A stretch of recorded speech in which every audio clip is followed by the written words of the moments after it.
Bapak Marinus Kat, seorang pengusaha, tokoh masyarakat, tokoh pemuda, dan juga tokoh gereja, dan juga tokoh masyarakat khususnya di Pulau Pangkep yang sudah bersedia memberikan waktu dan kesempatan.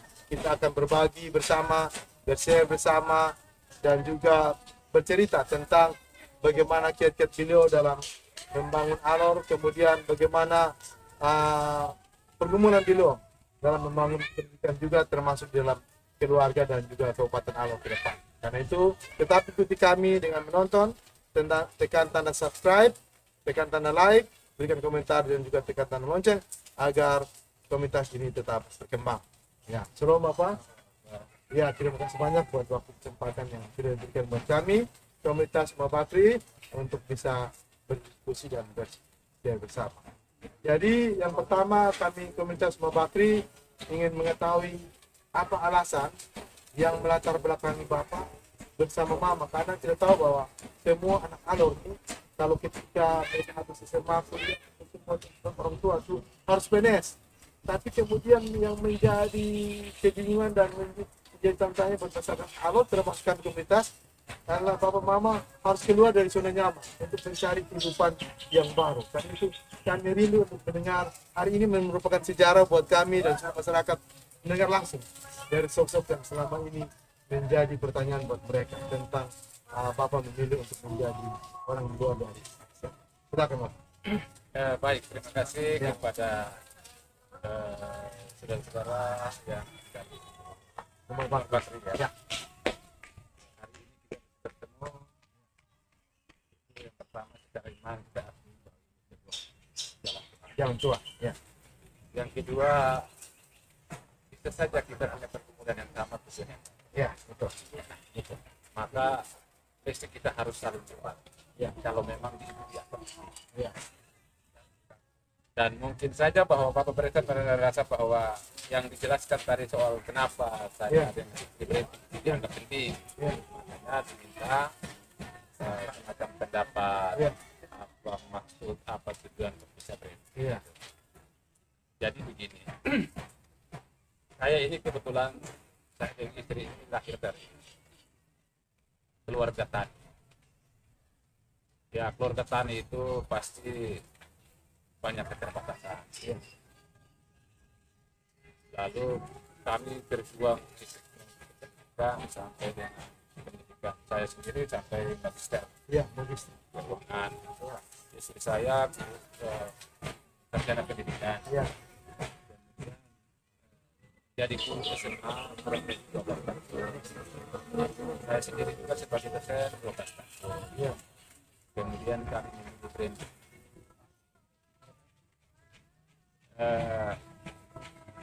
Yang pertama,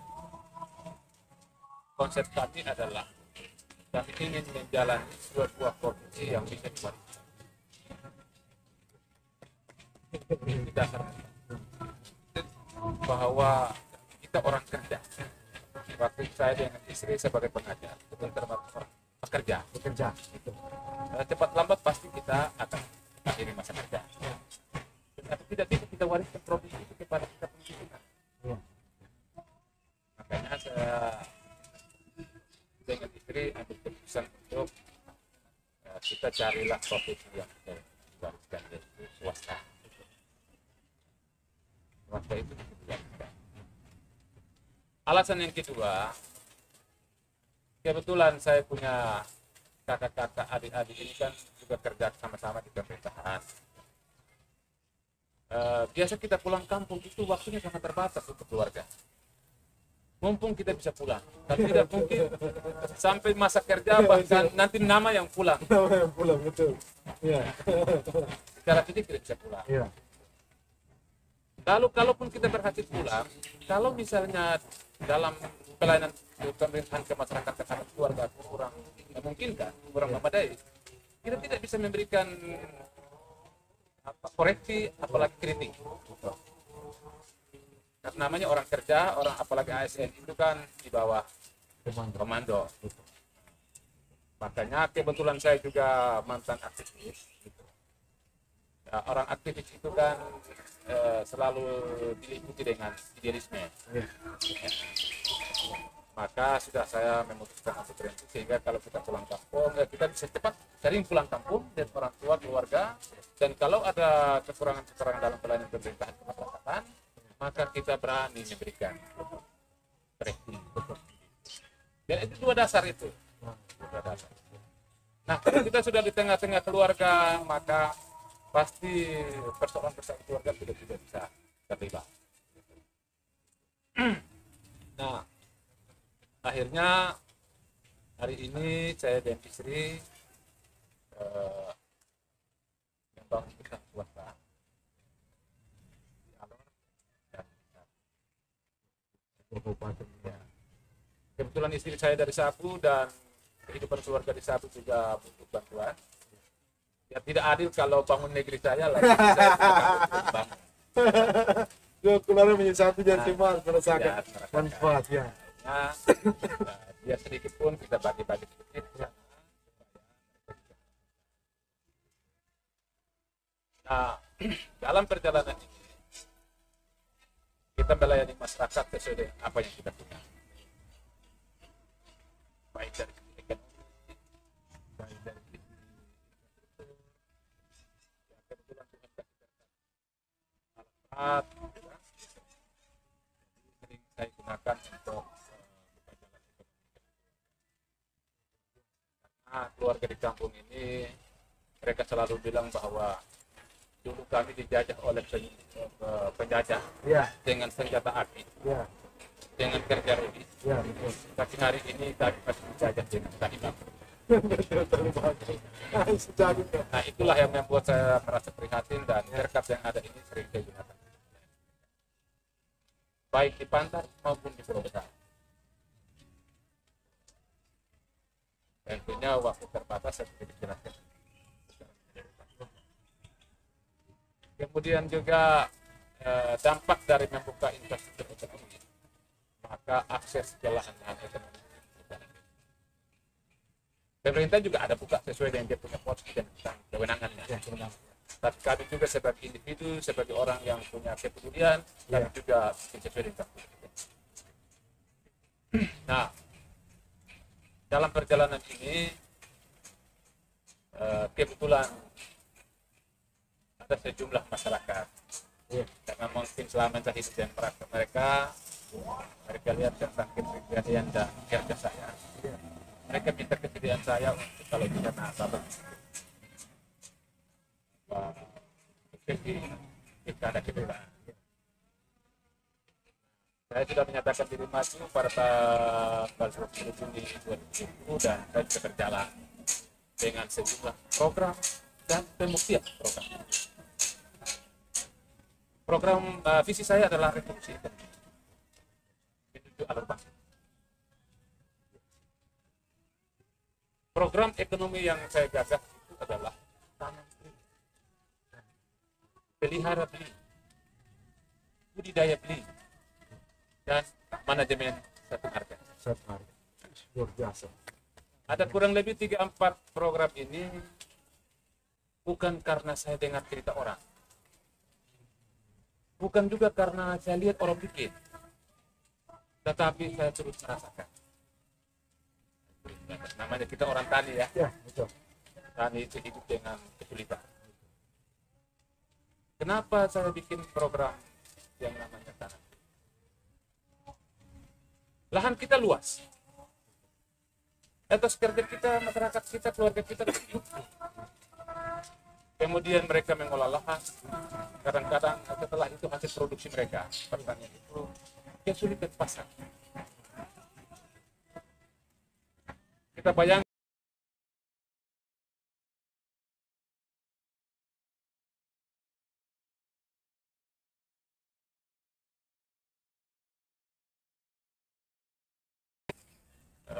dia juga diperhadapkan dengan curah hujan yang rendah atau kelebihan. Ya, itu juga berakibat pada kegagalan. Kalaupun dia berhasil produksi, setelah itu dia harus ikut kejar pasar. Sampai di pasar, dia berharap supaya bisa terjual dan uang itu dia bisa gunakan untuk kebutuhan-kebutuhan lain termasuk kebutuhan pendidikan. Betul. Tapi kalau sampai di pasar dan tidak laku, maka demo pikir pula. Ini Medan begini sulit, jaraknya begini jauh. Betul, saya alami tuh Pak. Aduh, saya ketemu beberapa orang penjual. Dulu kerja di koperasi tahu betul. Dia terpaksa dengan Iya. metode partai. Bantes, ya. Hasil tani, hasil jualan, tukar dengan ikan, atau apa yang bisa jadi tukar. Akhirnya tujuan untuk dia mendapatkan uang untuk pendidikan anak itu. Tidak. Iya. Nah, kalau orang tua tidak punya uang yang cukup, pendapatan khususnya penghasilan keuangan itu sangat terbatas. Bagaimana dia mau bikin anak ini? Dan kebutuhan pendidikan sekolah, anak sekolah itu juga. Nah, itulah yang saya rumuskan. Jadi kalau misalnya Tuhan berkenan, saya jadi pemimpin, maka programnya tidak ada. Para petani difasilitasi. Semua alat-alat pertanian dibantu, obat-obatan dibantu. Kemudian hasil pertanian kita tampung, baik pemerintah maupun ada pihak swasta yang kita akan kerjasama bersama. Sehingga memberi kepastian, dan kepastian itu memotivasi dia untuk dia bersemangat bertani. Karena pembelinya sudah jelas, ya ada. Pasar jelas. Pasar jelas. Ada banyak hal yang berhubungan bagaimana pasar. Kalau saya jelaskan secara teori, pasar itu praktek waktu terlalu panjang. Terlalu panjang, ya betul. Ibarat kalau kuliah itu 3-4 SKS. Betul Pak. Kalau 3-4 SKS berarti 8 jam. 8 jam. Jadi secara garis besarnya seperti itu. Bahwa potensi kita memungkinkan.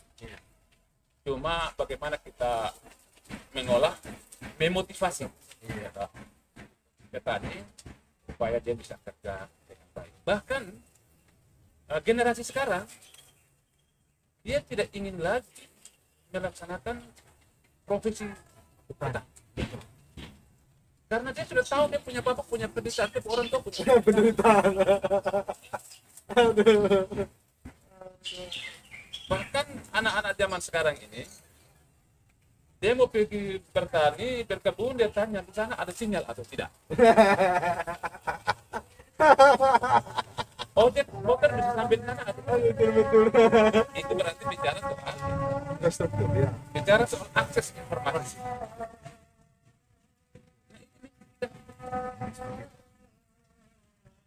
Kita tidak bisa persalahkan. Ini perkembangan yang ada yang kita lakukan, kita generasi yang sekarang yang sedikit memahami ini adalah bagaimana upaya untuk memenuhi, bukan berupaya untuk menghalangi mereka tidak berpikir kecil. Kita mengimbangi mereka cara berpikir mereka. Saya dulu ke sekolah itu, kalau ke sekolah bisa penjajan itu gampang atau biji asam. Hari ini orang ke sekolah jajan itu uang. Nah, kalau uang tidak ada bagaimana sih mau?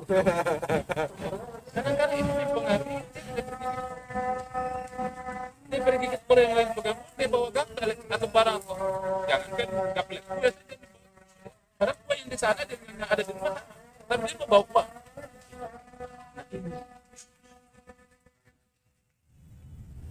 Kebetulan Tuhan kasih talenta saya di situ.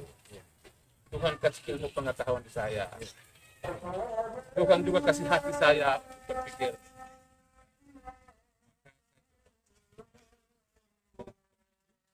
Dan saya jujur bahwa saya secara pribadi, semua keinginan ada visi kuat. Sebab saya tidak saja lahir dari langsung turunan miskin juga kan, lahir dari keluarga miskin. Bagaimana mungkin saya sebayang? Oleh karena itu saya berpikir bahwa salah satu peluang yang saya bisa mengaktualisasikan saya punya potensi dan keinginan saya dan penderitaan rakyat yang mau dipilih, saya bisa berpikir kalau ada kekuasaan. Itu adalah politik. Nah, politik itu kan merebut kekuasaan. Dengan kekuasaan melakukan pelayanan. Dari pelayanan itu lahirlah kesejahteraan. Itu Itu saya sederhana. Ya, itu ada juga yang punya pandangan lain tentang politik, tapi kalau saya seperti itu. Saya kira itu sementara.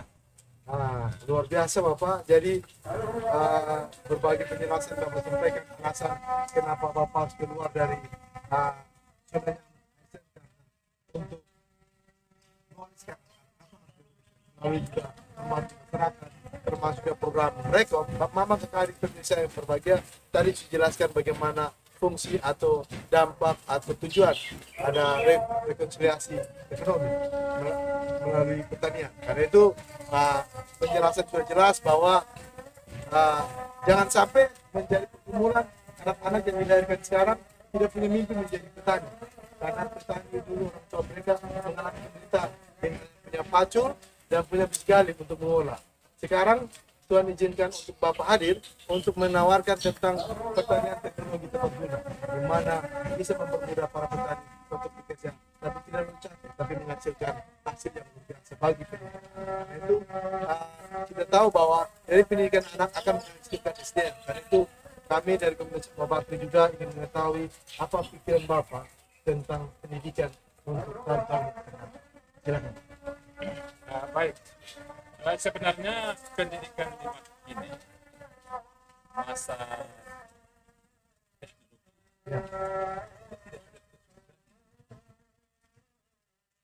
cuma ketika kita menjalani pendidikan di masa teknologi ini, dia butuh juga teknologi. Nah, teknologi itu kan berhubungan dengan berhubungan dengan dana.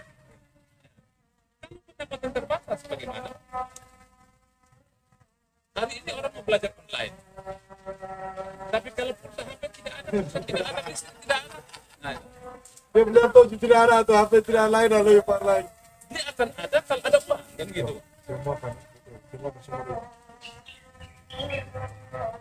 Nah, itulah yang saya bilang tadi, bahwa fokus kita membangun ekonomi. Firman Tuhan bilang begini, carilah dahulu kerajaan Allah maka semuanya akan ditambahkan. Tapi saya orang ekonomi, saya punya rumusan lain. Orang pergi aja marah ini pikiran lain ya. Cari orang agama ya. Cari uang Kalau lain. kita uang sebanyak mungkin, ya. maka semua akan ditambahkan. Orang IPTH minta maaf, pendeta minta maaf, ya. Itu Rit. Ya. Itu Rit. Ya. Kita di gereja saja kalau kloknya tidak ada, tidak mungkin kita di gereja. Luar biasa. Apalagi kloknya dipatokkan bahan bawah sekian. Betul. Saya sering ketemukan di kampung-kampung. Kumpulan rumah tangga, ibadat rumah tangga di situ udah hanya pakai klok. Aduh. Ini menarik. Menarik ya, luar biasa. Oleh karena itu ekonomi harus kita dorong. Ekonomi menjadi sumber utama. Revolusi yang saya maksudkan itu adalah suatu gerakan keras. Kenapa harus gerakan keras? Karena kita termasuk ekonomi tertinggal. Ya. Daerah tertinggal. Ya tertinggal memang. Daerah tertinggal maka ekonomi juga tertinggal. Tertinggal. Maka harus keluar cepat. Kalau tidak maka kita akan tertinggal terus. Jadi bukan sebuah nama atau sebuah istilah yang mau gagah-gagahan, tidak. Kita ingin supaya gerakan keras keluar dari keterpurukan. Kita kalau ke kampung itu, ya kadang-kadang saya sedih dan nangis.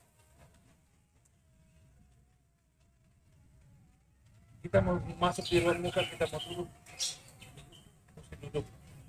Ada atau tidak ada, layak dan tidak layak. Apalagi kalau kita pergi berkelompok, 2-3 orang, itu tuan gue masuk pusing. Ini mau duduk di mana? Kalau dia berpikir, ini orang mereka ini mau tidur atau mau pulang. Kalau mau pikiran bahwa mau tidur, dia pusing. Ini tamu ini sebentar tidur, ini dia tidur, tidak ada pos lagi. Tidak ada pembantal. Makanya sering saya ke kampung itu, karena saya lihat gelagat, kita langsung minta pulang. Daripada dia tidak nyaman, Dari depan. dari beban ya, saya minta biar malam bisa pulang. Kadang-kadang terpaksa sudah, biar menikmati bersama. Nah, ujung-ujungnya adalah di Ya, sebab. Jadi Bapak Mama kakak adik pemirsa yang berbahagia, tadi pertanyaan soal belok pemikiran tentang pendidikan ke depan memang semua harus diakui bahwa semua aktivitas kehidupan manusia bersumber dari ekonomi.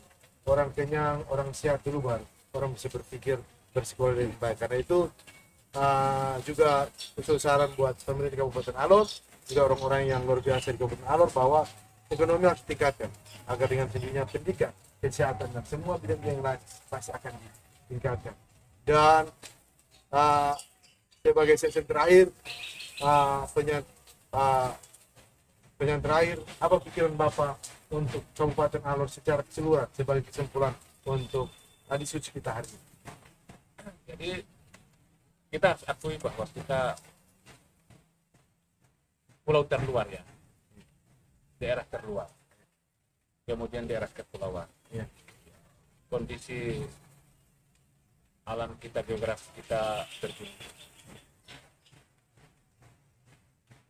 Tadi sudah menjadi masalah utama. Tapi kita harus ingat bahwa kalau Tuhan menciptakan alam seperti ini, maka saya yakin Tuhan juga menyiapkan orang-orang pasti. Menurut kasih, saya sangat yakin. Hanya entah kapan. Kita berharap bahwa waktu Tuhan segera datang, supaya kesulitan-kesulitan yang kita hadapi segera berkurang. Kita senior kita hari ini mereka juga dipercaya menjadi pengurus negeri, baik bupati, DPR, kepala dinas ada,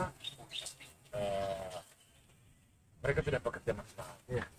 Tapi sebagai manusia dan kompleksitas masalah ini pasti juga ada kurang kreatif. Maka kalau Tuhan berkenan kita jadi pemimpin, yang kurang-kurang ini perlu kita benahi. Yang belum sama sekali kita berupaya.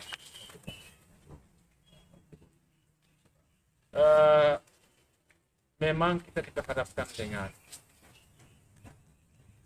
etos kerja generasi muda semakin hari semakin. Harapan saya bahwa saya dengan istri saya berhenti dari pekerjaan itu menjadi sesuatu hal yang bisa menginspirasi, Betul. memotivasi, Betul. bahwa bukan zamannya lagi Harus menjadi jadi pekerja di pemerintahan. betul. Tetapi bahwa dengan apa yang kami bikin walaupun kecil, tetapi itu menjadi motivasi bagi generasi lain bahwa kita harus menggerakkan ekonomi besar. Kita harap supaya generasi kita adalah generasi yang berpikir, generasi mandiri, generasi yang tidak memiliki sifat ketergantungan. Kita orang Alor ini, modal dasar kita itu adalah yang pertama. Yang kedua adalah kerja keras. Yang ketiga adalah cerdas. Kalau kita bilang kita cerdas, kita ini lahir dari hasrat di buruk. Bagaimana kita mau hadapkan kita? Tapi tiga hal yang saya sampaikan kalau dijadikan modal, saya pasti terutama generasi luar biasa. Dari Bapak Mama kita adik pemirsa yang berbahagia, yaitu adalah penjelasan atau kesimpulan yang disampaikan oleh Bapak Martinus Kaat berkaitan dengan bagaimana pikiran beliau tentang Kabupaten Alor. Yang pertama yang saya ambil adalah